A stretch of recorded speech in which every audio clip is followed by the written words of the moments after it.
Today we'll be talking about actuarial science. So I just want all of you all to tell me how many of you know about actuarial science. Quickly raise your hands. You've heard about actuarial science from your friends, seniors, or maybe you read it somewhere. Okay. So in the chat box, what you all can do is, because we are trying to have an interactive session rather than keeping it boring. So you can, whomever of you have heard about actuarial science can put your questions, doubts, any, facts, myths, whatever, anything is there, you can put it in the chat box. So will reply or I can reply. Okay. So I don't actually I have prepared a PPT, but I don't want to entirely depend on that in today's session. Um, I'll just share it with you all. Okay, so just to give you all a brief introduction about myself, I'm a qualified actuary and I have been teaching actuarial science. Okay, now I think it's visible. Okay. So I've been teaching actuarial science since almost 8 to 9 years now, and I've also worked in one of the big fours as a consultant, and worked in a startup as an actuarial analyst. And currently, I'm full time into teaching actuarial students.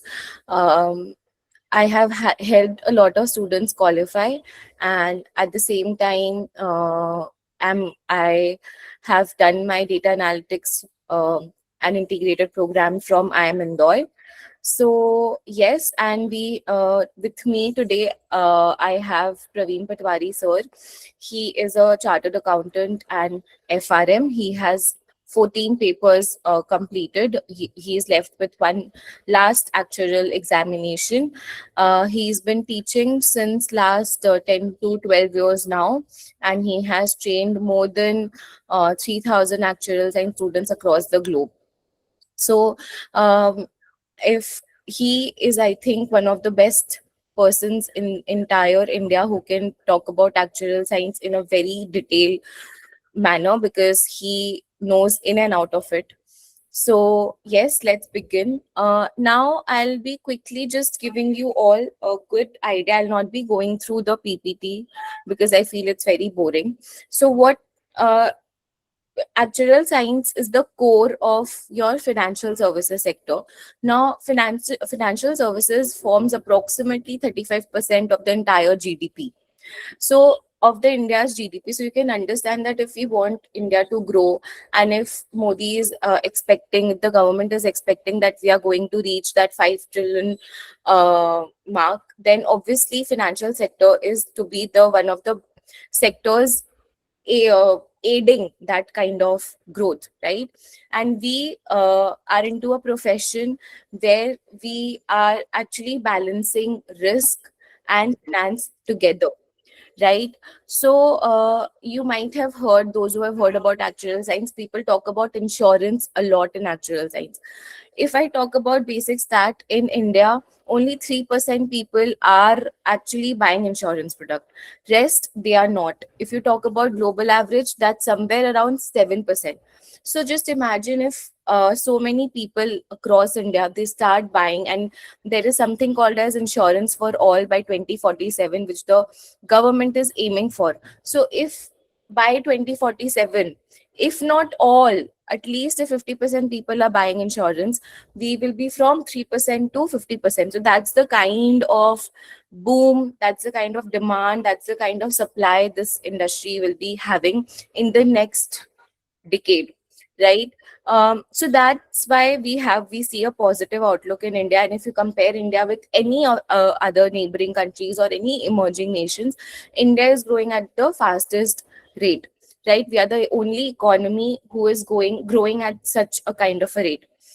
So not going again into too much of details of these part, but when we talk about when we talk about insurance, so we basically have like two types of insurance here. So one is life insurance. What's a life insurance? That a basic term assurance plan. That, for example, if something happens to me, I've taken a term assurance plan. If something happens to me, then my dependents, my family members, they will be getting something called as sum assured, right? So anyone who starts, working, any one of you who graduates and starts working should have a term assurance, at least a basic term plan, so that you are securing your dependents, right? That's a basic life insurance. Now, again, as I mentioned, in India, we just have very, very few people, very few percentage of people who are actually buying this kind of product. And now that's a basic term plan. If I again talk about other kind of insurance, so motor insurance is compulsory in India. Third party motor insurance is compulsory in India. Then there comes other multiple types of insurance. Now, as an actuary, are we here to sell insurance? Not at all. We are here to price insurance, to write insurance products. Now, if I say that I'm going to pay a premium of 7,500 every year for a term plan that I've taken for so and so amount, that 7,500 calculation is not a very vague figure that is just being stated. No, that entire figure is calculated on a lot of past data of the company, and company also takes information data from the market, right? What is the basic mortality? Mortality is the death rate. What's the basic death rate? So you see that we generally say that females are expected to live longer than male, right? So females are expected to pay a lower premium. Again, why? Because this is something based on the past data that we have analyzed. I'll give you a very, an example I'll share with you.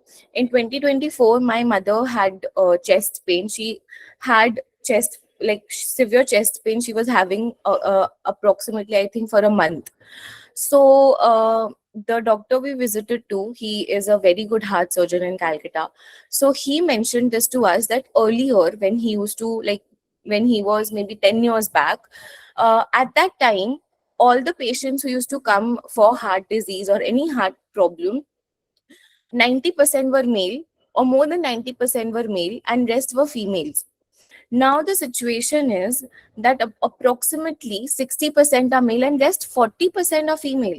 So in the last 10 years, what happened, that the percentage grew from 10% to 40%, and this is something which I am telling you from the horse's mouth. He is one of the, and he was there in Mumbai for a lot of years, and he is in Calcutta, I think, for like 4 to 5 years. So he is a very good heart surgeon. So from the horse's mouth, I'm telling you. Can anyone tell me, like, what do we interpret from this? We are interpreting that the past history, past data is actually changing. So as an actuary, I'm not only there to analyze past data and give you the results. As an actuary, I apply my knowledge, I apply my understanding, and I also adjust how the current situation will be for the future upcoming predictions, right? And that's how it's evolving. Because why? Because of the change in lifestyle, even the women have started working, so their stress levels have gone up. And because of smoking, all of these factors have made this kind of thing possible. So again, there are some companies who sell that, they say that they are charging lower premium to female drivers, something which you say that no, female drivers are not safe, but they are charging low premium. That's according to their past history. So yes, we are analyzing past data, we are applying our own judgments. Now, insurance is one of the biggest domain where we have been working since last so many years. But now, if you see the trend, we are moving towards the other spheres as well. You will see actuaries working as consultants, you will see actuaries working in catastrophic modeling. Let's understand US dynamics. There is so much of east and west coast hurricanes coming in. So PNC, property and casualty, is very common in US. So more than life insurance, they are buying PNC products. And you will see you will see in US that PNC products are so common that they are actually hiring Indians to value their insurance products, right? So that's the kind of demand that this particular industry is having. If I say that, how many of you might have heard about Truecaller, right? Earlier it was free. Now you will see that it's paid. They have entered into a merger with HDFC Ergo, and they are charging you. Why? Because cybercrime has increased so much that you actually have to buy such a kind of a product which earlier you never imagined of. So every day new product is coming in, new company, new insurance company is also, there are a lot of companies which are lined up with IRDAI. IRDI is an insurance regulatory department of India, so authority of India. So they have like a lot of companies that will be coming up in coming time, who will be hiring actual students, actual professionals. So a lot of different types of products in general insurance also we see. Right now, when I talk about finance as a whole, as an actuary, we are very good with risk management. We are very good in risk handling. I think here Praveen sir can give his input because he is a qualified CA and FRM. So he can add a lot of value in this risk management part. Thank you so much, Shivangi. So I was just listening and it was really great. So see, the point is, as ma'am talked about insurance sector, let me just broaden the horizon for you. So wherever there is money and there is risk associated with that money, actuaries do work in that field. So let's take the example of a casino, right? So have you ever seen a roulette table? The numbers are there from 0 to 36. So actually, we feel there are 36 points, but there are 37 points. And the bet, if you place any bet on, let's say, suppose number 5 or number 10, the casino is going to pay you 36 times. But actually, there are 37 basically non-overlapping numbers in the roulette table. And the probability that any one number will come is 1 by 37. And that is the edge of the casino. They are paying you 36 times, but it is always the house that wins. So when it is a over a longer period of time, if you see, someone might lose, someone might win, but casino will always make money in the longer period of time. That is the law of large numbers. And based on this, the loan theory is also based, because the bank basically they give loans to maybe crores of people, maybe some percentage of they default, and they basically actually price that part into the interest rate. So for example, if the actual interest rate would have been, let's say, suppose 7%, but the bank is going to charge 7.5%, because they know that maybe 2 in 100 will default. So actuaries are having a very broad scope, okay? And you take close to 4 years to 5 years of time. There are 13 exams. There are three institutes from where you can pursue the program, which is Indian Institute, which is the UK body, and the US body, right? You can pursue the program from any of the bodies. And the approximate cost when you compare it with engineering or any other program is quite less. By the time you get a job, you need to only invest close to 4 lakh of rupees or maybe 3 lakh of rupees, and the average placement is quite good. So once you are a graduate with 6 to 8 exams, you actually get close to 8 to 12 lakh per annum package, and there are more than 300 companies hiring. All of the finance companies, hedge fund companies, trading companies, there are consulting companies, India and offshore. There are retirement benefit companies. There are insurance companies. There are insure tech companies. Okay, there are global capability centers in Ahmedabad, in the gift city. There is the whole of the reinsurance market that is coming up, and now the foreign insurance players are also coming up in India, like Allianz, Blackstone. So every day you see good positive news about the insurance sector. There are a lot of risk in the geopolitics as well, where actuaries are working, as ma'am mentioned, in catastrophic modeling.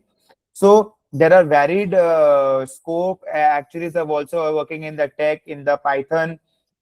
Okay, so the main theme for the next 10 years is we're living in a very volatile world, right?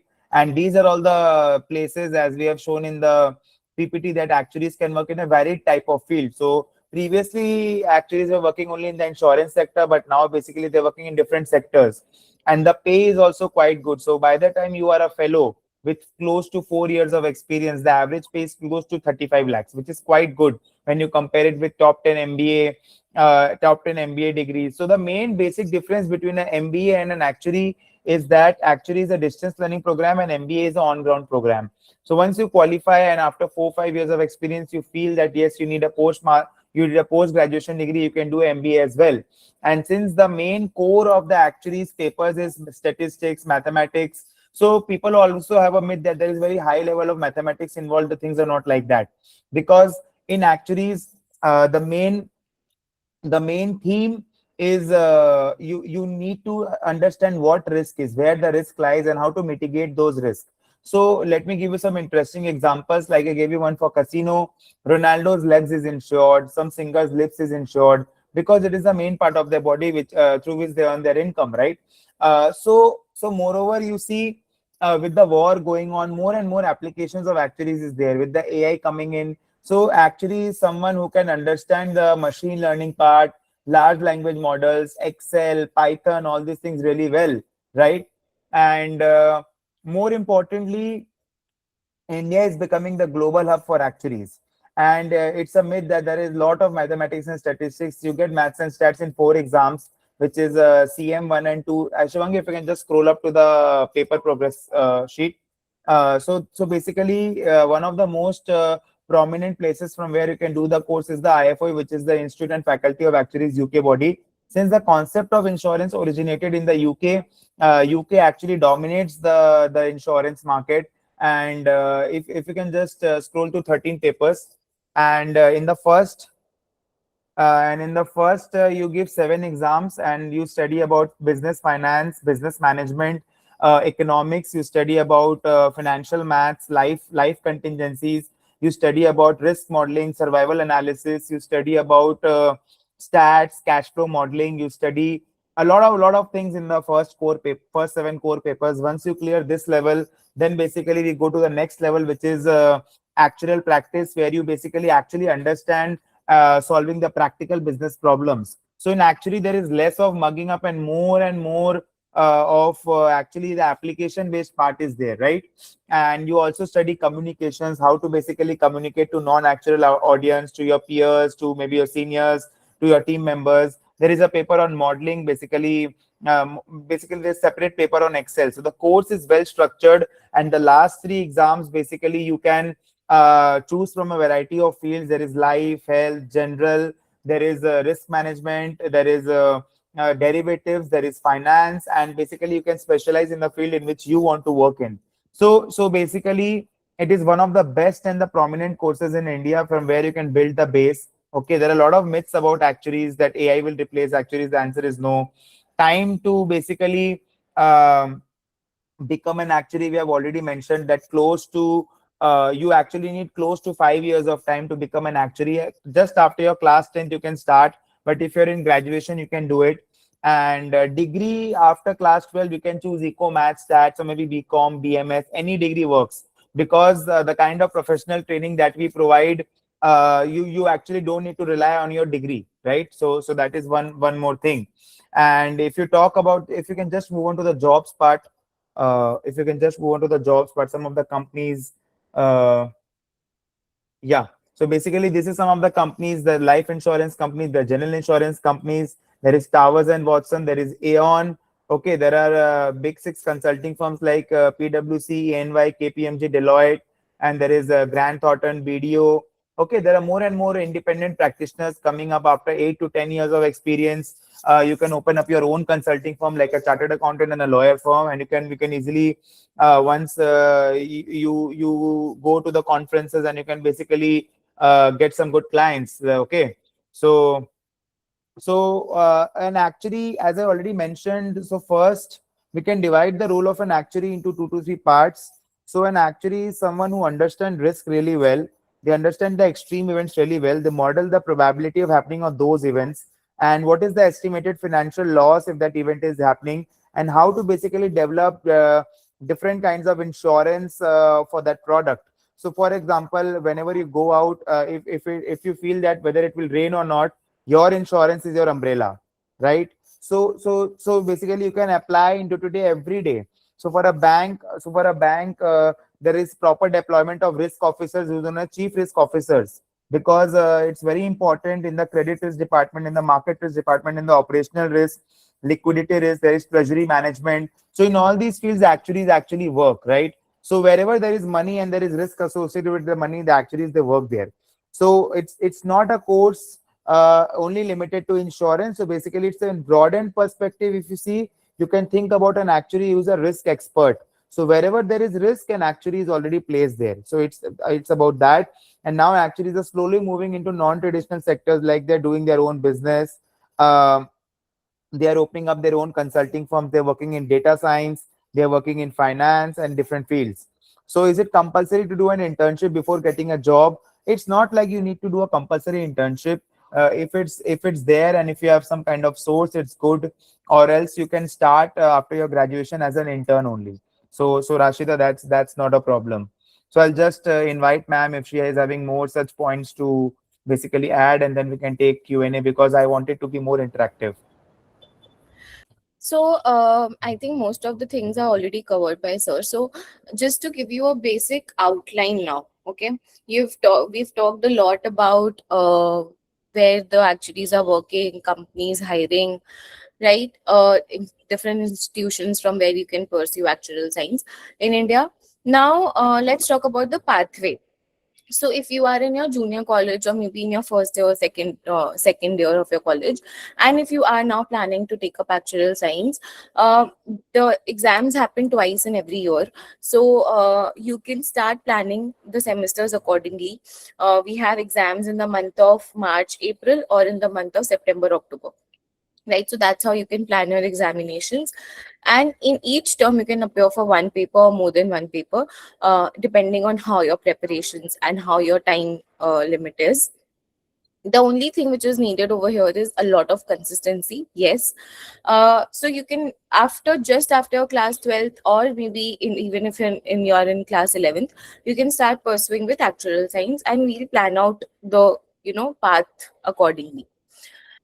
So, in each term, you're appearing for one paper or two papers. So, I think someone just asked approximate time. If I see today's generation, if I see students who are, becoming an actuary now, they are qualifying at the age of 22, 23, 24. So, they are actually qualifying in 4.5 to 5 years, meaning they have approximately given 9 to 10 terms exams. Uh, and each term they've maybe appeared for like two papers. In some terms they've appeared for three papers, and that's how they're able to clear in 9 or 10 terms and become an actuary in 5 years. If I talk about and this is the current situation, because earlier when we used to you know go about the course, we did not have a lot of support, we did not have a lot of um, trainers, mentors out there who used to provide actual training, or any kind of support was not there. So we used to navigate our path on our own, and that is one of the reasons that it took us some time to clear. And also there was no one to guide us, to tell us that okay, please don't skip any term, be very consistent, this is the paper combination that you have to appear for. But now there are mentors who are guiding you what paper combinations you have to select, which paper should come after what. So all of these things really help students to qualify really fast. So maybe just after your graduation, 1 year, 2 years down the line, you qualify. And after your graduation, you start working as a fresher. So maybe you are working as an actuarial apprenticeship, or maybe as an actuarial intern. That's for like 6 months, or in some companies goes up till a year, and then they convert you to a full time job. And internship is also a full time job, just that they give a name of internship. Because if you see any other course like a CA has articleship, but here we don't have such kind of a thing. So that 6 months is obviously needed. You need to convert your whatever theoretical knowledge to practical experience, right? And then along with your job, you are appearing for your papers. So in your job, you are not only getting a inflation based increment or performance based increment, but here in actuarial science, you're also getting paper based increment. So company is actually motivating you to clear as many papers as possible, and they are actually rewarding you for that, in terms of they're increasing your salary, increments are happening on the basis of that. So it's actually a field wherein the company is actually motivating you to study and qualify sooner, because that's how the company will get an advantage from you, right? So this is how you need to manage. So that is why we say clear as many papers as possible in your college, because once you start working, it becomes a little difficult to give papers along with job. So that's how we structure the pathway, that that should be the pathway, that in 3 years, 2 years of your college, you can clear as many papers, as many core papers as possible, so that in job it gets easier for you. Now, yes, actuaries Vishal do work in quantitative trading. So I have one of my friends. He works in futures first in Calcutta itself. If you've heard about the company, and he is doing amazingly well. We have a lot of such people who are working in trading, and that's completely depending on you. We have a paper specifically on. We have SP5, which is investments. We have SP6, which is derivatives. So we have a dedicated paper, specialization paper, which I can just quickly show it to you all. We have a dedicated paper on specialization on investment and finance, derivatives and investment. So yes, you will see actuaries working in trading as well. You will see actuaries working in almost most of the financial sectors, right? Uh, what degree to be pursued after 12th? So it's completely on you. We have generally students who are doing BCom, which is bachelor's in commerce. They are doing BBA. I don't know what BBA is for you all in Bombay. What do you say? It's bachelor's in business administration. People are doing BSc in math, BSc in stats, eco. So it's completely up to you. Now, whatever you pursue is up to what your interest is, right? There can be some or the other synergy if you compare actuarial science with any of these degrees. But as such, if you see, actuaries is a completely independent course. It's a professional degree, so you can pursue any bachelor's degree along with it. It's completely fine. Um, See, AI replacing actually is something which is next to impossible. Yes, the everyday job, the everyday work is definitely something which is replaceable in all the fields. It's not only in actuarial science, but in any of the field, it can be replaced.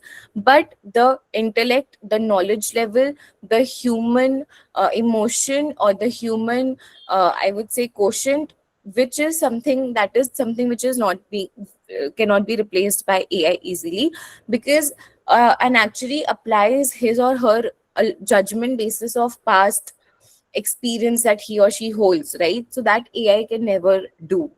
Again, there is a lot of data privacy, data security in our roles. So again, something which AI companies are not depending a lot on now. Let's talk about 5 years down the line. I don't think so. The maybe only the basic work can be replaced, but otherwise the role of actuary can never be replaced by AI. I think Praveen sir can also add points in between if Sure. he wants to. So, Someone is asking natural yeah. comparison. So see, CA is basically totally different field where you work on taxation, audit, finance, law, costing, strategic financial management, and actually it's all about math, stats, insurance, banking, risk management, right? Stock markets, it's like that. Comparatively, if you're giving from IFOA, then the passing rates are also better than the CA degree. But yeah, there are two different fields, and there's a lot of synergy as well. If you're doing both, it's a great combination. Is it if it is related to risk, how actuarial science is? See, FRM is a subset of actuaries. The kind of knowledge that you get when you complete actuaries in all the 13 levels is nowhere close to FRM. FRM can be called as a subset of actuaries. In total, there are 13 exams. In the first stage, there are seven, then three, then in specialist, two plus one. So in total, there are 13 exams. Do we need to do BSc in actuary, or BCom student too can complete actuary? So no, yeah, you can do BCom also. You can do eco math stat. Just for doing BSc in actuaries, don't leave a good college and don't fall for any kind of exemption. So the best thing that you can do is do graduation from one of the best colleges, because it matters once you get placements. And from day one, only clearing papers is the best. What about I See, already I mentioned. I would like to add one thing over here about BSc Natural Science. It's again your way of thinking and how you are approaching. For example, I wanted to pursue economic honors from DU. I'll give you a personal experience here. Now, I was not allowed to go out of Calcutta just after my class 12. So I had to take up BCom in Xavier's because I was not getting economic honors. So for me, college was something very important because that will give you an exposure which your school is not giving you. And it will also give you good placements in your third year if you're not able to get placements out of college, right? So you need to think about a very good college who's giving you very, very good placements and you tried and tested by your seniors or your cousins, brothers, and sisters, right? Now, apart from that, BSc in Actuarial Science gives you exemptions, but then there are a lot of stringent rules that you have to follow. So, if you are only getting above certain percentage, then only you will be getting an exemption, right? So, getting above certain percentage is also very difficult. So, getting an exemption, yes, it helps you, but then again, clearing the paper is better than getting an exemption, right? But again, it's how you look things up. If you are interested, if you want to use that approach, follow that path, you can do that. But if you are more interested that, as I mentioned, actuarial science is a professional degree. Along with that, you can also pursue FRM, you can also do various data analytics courses, you can maybe learn about AI, you can maybe later on go for an MBA. So all of these things are there, but your bachelor's is something which you should be more interested, like it's something which should be interesting to you, right? If you love economics, you should go for that. If you love doing math, you should go for that, and then also you should see the college which you are getting into. So multiple factors are acting. It's not that only BSc actuarial science will help you become an actuary, right? So you need to think in those terms when you are deciding which college and which path you need to decide for, go for, right? LLB plus actuarial science is something very, very uncommon. But again, I would say that there are people, you might meet one or two of them who are doing it, but something which is very uncommon. If you want to, you can do it, but it will get a little tedious on your end to complete it. Can we do ACCA first and then actual science? Is it a good combo, or CA and actual science is a better combo? This is what I think one more student is asking. Kushal is also asking. Praveen sir. Yes. So, see, what I'll suggest is you can start with actuaries, and actuaries is also having a specialization in finance. So, you can become a finance actuary where you will be learning in depth about finance, specialist asset classes, and there is a paper of CB1, right? So, instead of doing 2 degrees, you can only focus on actuaries and you can become an investment actuary. So, that is also working. But doing these 2 degrees will help, but it will become a bit difficult, so you need to also see whether you can sacrifice on a social life, etc. Data science is covered in 13 levels or is separate domain. Vishal Khemka, there is Excel and R programming, there is a paper on modeling, and overall your mind will be very sharp in data points, in machine learning. Overall, you will be a good data science person if you want to move in that field. So there is no as such direct data science thing, but definitely stats is the backbone of data, right? Data science. So you will be very good in that. No, there is no switching allowed. Currently, IA is giving exemptions for IFI, but the reverse is not true. But will not suggest to switch institutes. You can simply do it from any one of the bodies. I personally feel UK is better in terms of global mobility, so you can do it from IFOA UK. And Rajveer is saying, I have witnessed actuaries are narrowed down to insurance sector in India. It is difficult to get a break in finance and other sectors in India.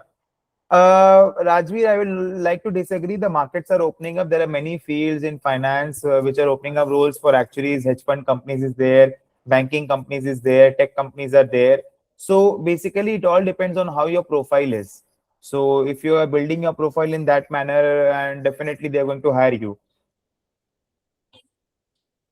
Yeah.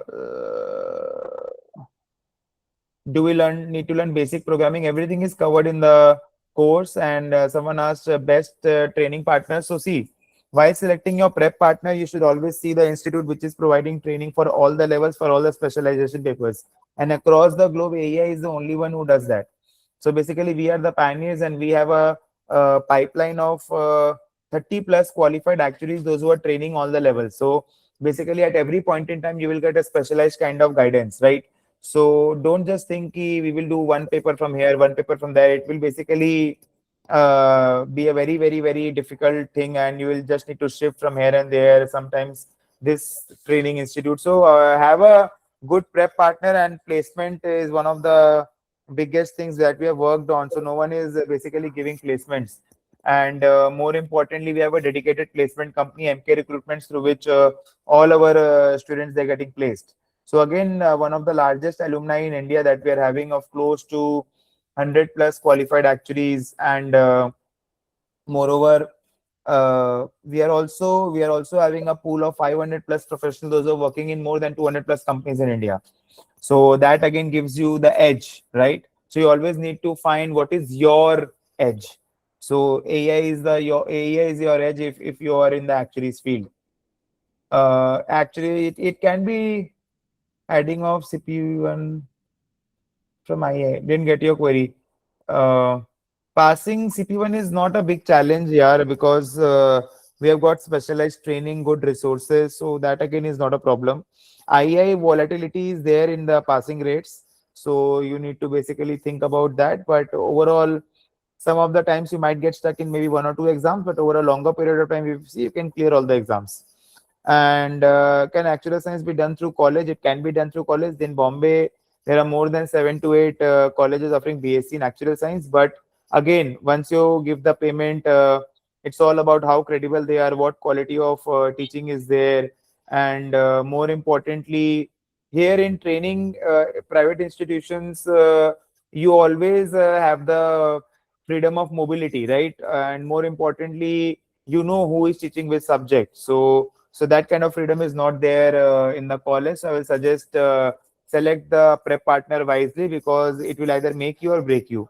So again, don't get into the imagination that you're going to get 7 papers exemption or 8 papers exemption. So just focus on clearing papers. That is the best thing that you can do. We have our center in Andheri. We have a center in Villeparle, which is close to the college, and offline classes are there, online classes are there, recorded lectures are there. We have a interactive LMS. Okay, we have placements, we have internship opportunities, and we train students on data science as well. So Actuators is the only institute. Every Wednesday, we are having a dedicated slot of 2 hours for AI training to all our students. Right? Yeah, the company definitely pays for your exams once you clear them, and it also gives you bonus and increments. You can start after 10 grade, there is no problem. Yes, you can start. Yeah, again, UK Institute is the best if you, but UK Institute is a bit expensive.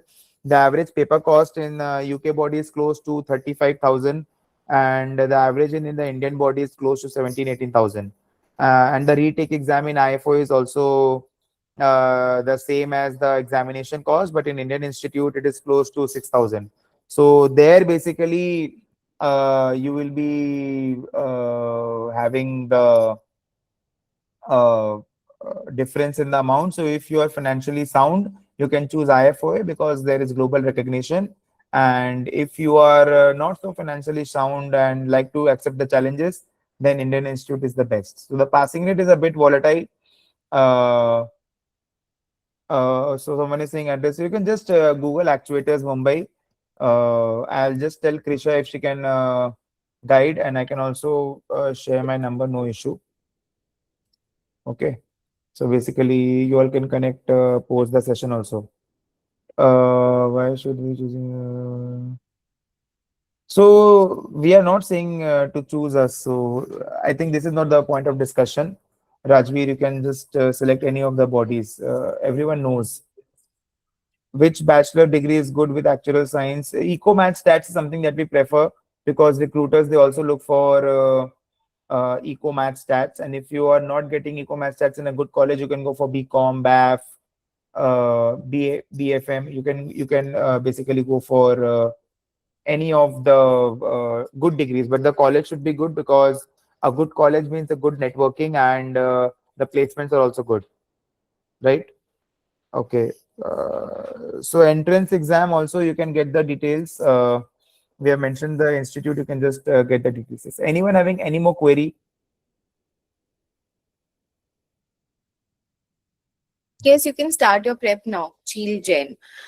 In Mumbai, you are in junior college, right? So many of the students, they already start in their junior college.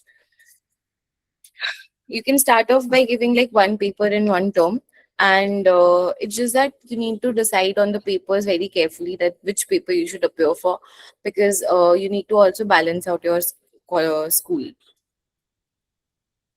Average preparation time, if I say, depends. So the core papers you need to give like 4 hours every day. And then if you come to CP papers, that's again depending on, some papers need 3 hours every day, some needs just maximum like 10 hours a week. So it depends which paper you're appearing, but yes, the initial papers do need 4 hours every day.